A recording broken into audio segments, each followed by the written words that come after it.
বাংলাদেশের প্রথম প্রধানমন্ত্রী ছিলেন তাজউদ্দিন আহমেদ। দায়িত্ব গ্রহণ করেন 1971 সালের 11ই এপ্রিল। তিনি 1971 সালের 11ই এপ্রিল থেকে 1972 সালের 12ই জানুয়ারি পর্যন্ত দায়িত্ব পালন করেছেন।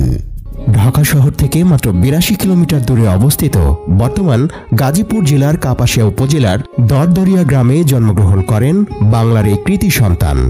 মধ্যবিত্ত মুসলিম পরিবারের মৌলভী ইয়াসিন খান আর মেহেরুন্নেসা খানম দম্পতির এক পুত্র সন্তানের জন্ম হয় 1925 সালের 23শে জুলাই, আর এই পুত্রের নাম রাখা হয় তাজউদ্দিন আহমদ। রাজনৈতিক দূরদর্শিতার কারণে মাওলানা ভাসানীরও তাজউদ্দিনের প্রতি ছিল বিশেষ স্নেহ। তাই তিনি তাজউদ্দিন সম্পর্কে বিনা দ্বিধায় বলতেন, তাজউদ্দিন আমার যোগ্য ছেলে, ওর প্রতি আমি অত্যন্ত সন্তুষ্ট।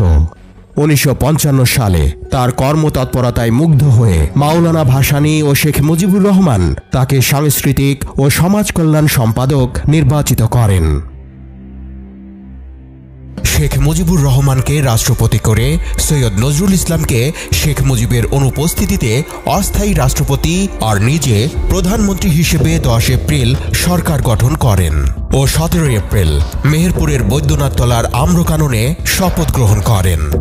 1972 সালের 10ই জানুয়ারি বঙ্গবন্ধু পাকিস্তানের কারাগার থেকে দেশে ফিরে আসা পর্যন্ত প্রধানমন্ত্রীর দায়িত্ব পালন করেন বঙ্গতাজ। 1972 সালের 12 জানুয়ারি বঙ্গবন্ধুর সরকারে তাজউদ্দিন আহমদ হন নয়া সরকারের অর্থ ও পরিকল্পনা মন্ত্রী। 1973 সালে ঢাকা 22 আসন থেকে সংসদ সদস্য নির্বাচিত হন।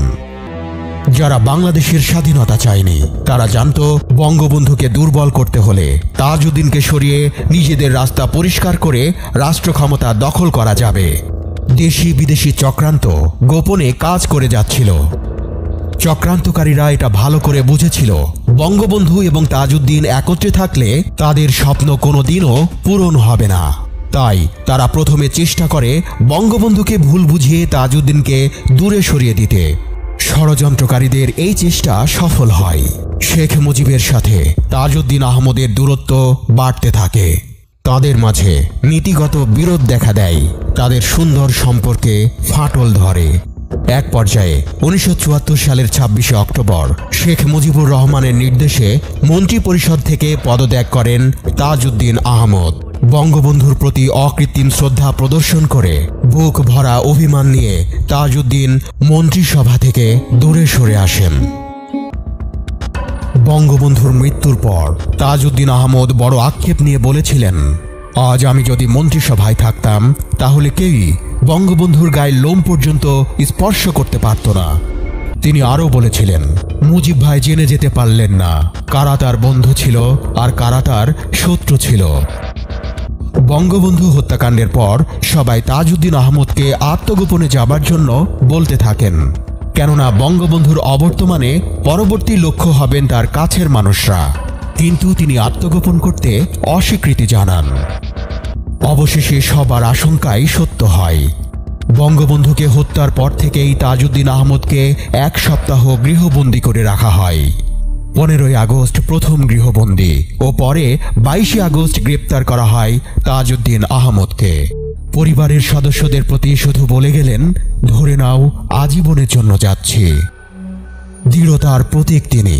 3 কন্যা 1 পুত্র সহ স্ত্রীকে ছেড়ে যাবার সময় একটুও বিচলিত ছিলেন না তিনি।